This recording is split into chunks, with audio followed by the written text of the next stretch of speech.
Welcome back to Gold Derby. I'm Christopher Rosen. I'm so pleased to be joined by Aunjanue Ellis, the Oscar-nominated star of King Richard, first-time Oscar nominee this year in the Best Supporting Actress category. Congratulations. I was so excited for you. I guess we're a week past the Oscar nominations, but what was that morning like for you, I guess, before we talk about the film and stuff? Right. Well, I hid all day and didn't have my phone on at all. I didn't have the expectation of it, but other people in my life did. And I just didn't want to disappoint anybody, if I didn't get nominated. So I just cut my phone off and cleaned my house all day and did laundry and read and just tried to and ate everything I wanted to eat. And then around 11 o'clock that night, I was just like, just face it. Whatever happens, happens. And then I turned my phone on and I just saw like 100 texts from people. And I said, okay, something good must have happened this morning. That's amazing. That sounds it's probably a really good way to handle it, honestly. Who was the first person, I guess, you talked to? Like, who did you respond to first, I guess, when you turn on your phone? Right. Well, when I turned my phone on, my sister called me immediately because she had been trying to call me all day. So she was just like, oh, where have you been? I've been worried about you. Oh my God. So it really was just like, not really about the Oscars. It was just like, are you okay? Like, I'm about to send somebody to make sure you're all right. So I talked to her, and then my manager called me, and I think he was drunk on the streets of Brooklyn. He was just going on. And yeah. But then it was, I tried to go to sleep. Of course, I couldn't go to sleep at all after that. And then I woke up and just called all these people that had called me and texted me. So, yeah. It's really amazing. And I mean, I think there was, you didn't see it, but people are very excited that you were nominated. So I think it's great. And I think it's, I want to ask you, we go back to the Oscars later, but obviously you're nominated because the performance is so great. And I think, you've obviously gotten a lot of great reviews and all this acclaim. You've played real people before, obviously, I know. And I think your first Emmy nomination was for When They See Us. You played a real person. When you're playing a real person like Oracene in King Richard here, do you start from the same place, or do you take, I guess, how do you approach playing a real person, and kind of like, how did you do that on this film, like where you started? Right. Well, I try to get as much information as I can get. If you're lucky, in the case of When They See Us, I was lucky to be able to fortunate to be able to talk to Sharon Salam, Yusef Salam's mother, and had a great conversation with her, and that, use that conversation as building blocks for what I, ultimately did in the series. You don't have that all the time. And I didn't have that with Miss Oracene. I wasn't able to talk to her, but what I did have were these epic recordings that they did of her. And I just listened to those recordings over and over and over again. But what I think is important for at least for me is that you get the facts, you get the truth as it's told to you or as you learn it from the person. But after that, you have to build a character, and I'm not trying to do, I'm not trying to do a sort of, what am I trying to say here? Like an impersonation, maybe. An impersonation, yeah. Exactly. You know what I mean? Like it's not what I do. I don't have that ability. But so what I have to do is, as well as I can, just try to tell the truth of that person. But also, I have to use my, skills of creation as best I can to create a character, just like I would create any character in anything else, because the reality is, we did have the gift of knowing specifically sometimes what did happen in these situations with Venus and Serena, right? Because there are recordings and video footage of them. But, we don't know what Miss Richard and Miss Oracene would talk about in the middle of the night. We don't know that. So that's what we create. That's what we make up, So I have that foundational truth, but then the rest of that is building character. And I approach that in the same way that I approach fictional characters as well. Right. I want to ask you too, obviously, so I didn't know a lot about Oracene, and I think I've seen interviews, like, I knew of her obviously, but not like the details and how involved, like, she was such a key component in their family, right? And like, obviously, like, would train and like a coach and all these different things, I guess. And when you found out about, I guess, like, what was your relationship, I guess, just broadly, like, with tennis itself, and like having to like learn the intricacies of the game, while, because obviously she knew so much or knows so much about the sport and is such a great coach too, I guess. Can you talk a little about that and like your, how do you do like a crash course, I guess? I can't, were you like, I don't know much about tennis, I don't know, how much did you know? And I guess, like, how did you like kind of do a crash course in that to really make it seem so authentic, which I think it does. Yeah, well, they made me take lessons, and I notice I use the words "made me."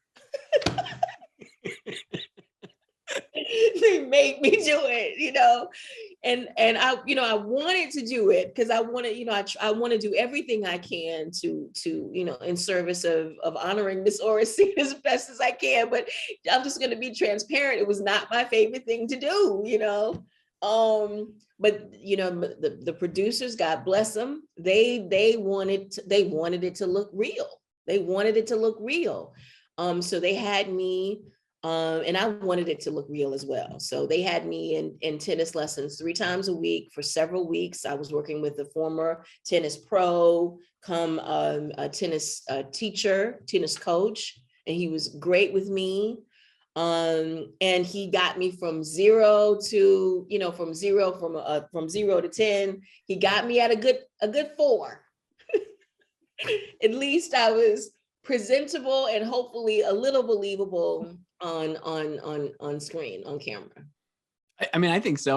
Well, I mean, like, the tennis is really incredible. And I mean, like what you were saying too, like, I think everything about the film feels like very authentic in relation to the family, obviously, as well. And like, I know you guys were nominated at the SAG Awards, like Best Ensemble. I think people have really like responded to the ensemble nature of the film, and especially the family. And I just, again, another thing, I just love the way, like, it just feels so, obviously it's not real because you are not all family, but it feels so real when you're watching it. And I think just the way you are, the way everybody interacts, and it feels very unique, honestly. And can you talk a little about, like, creating those relationships between, like, not just Will and you, but like obviously the girls as well, because I think it all just really plays, it just feels so, like I said, authentic. And I just think it's one of the things about the film I really like.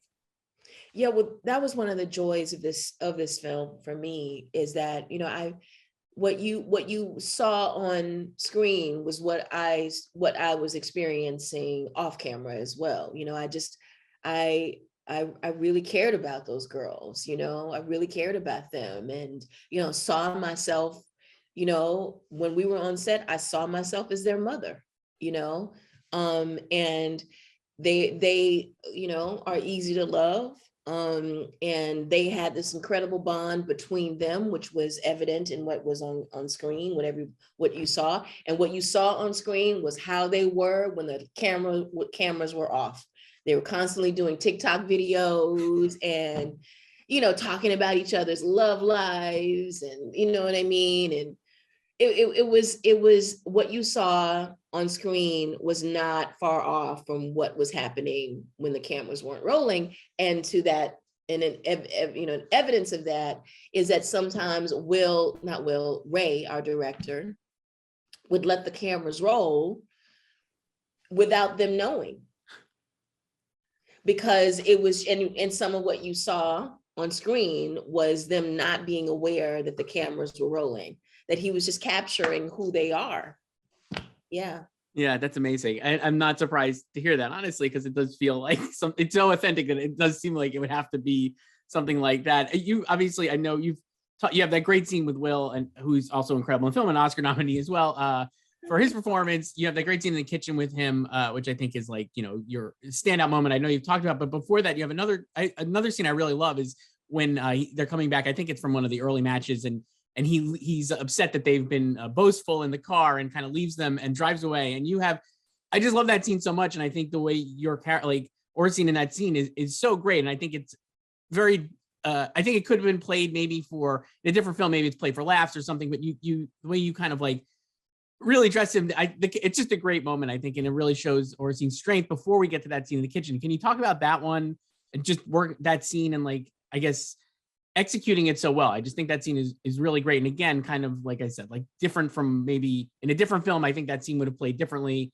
And again, this film, I think it plays in a much more realistic fashion. I think your performance there is so great. Thank you. It was actually one of my favorite scenes in the entire movie, you know. And the reason being is it felt, I hate to use this word, but real, you know, it felt honest. That's the better word. It felt honest, you know.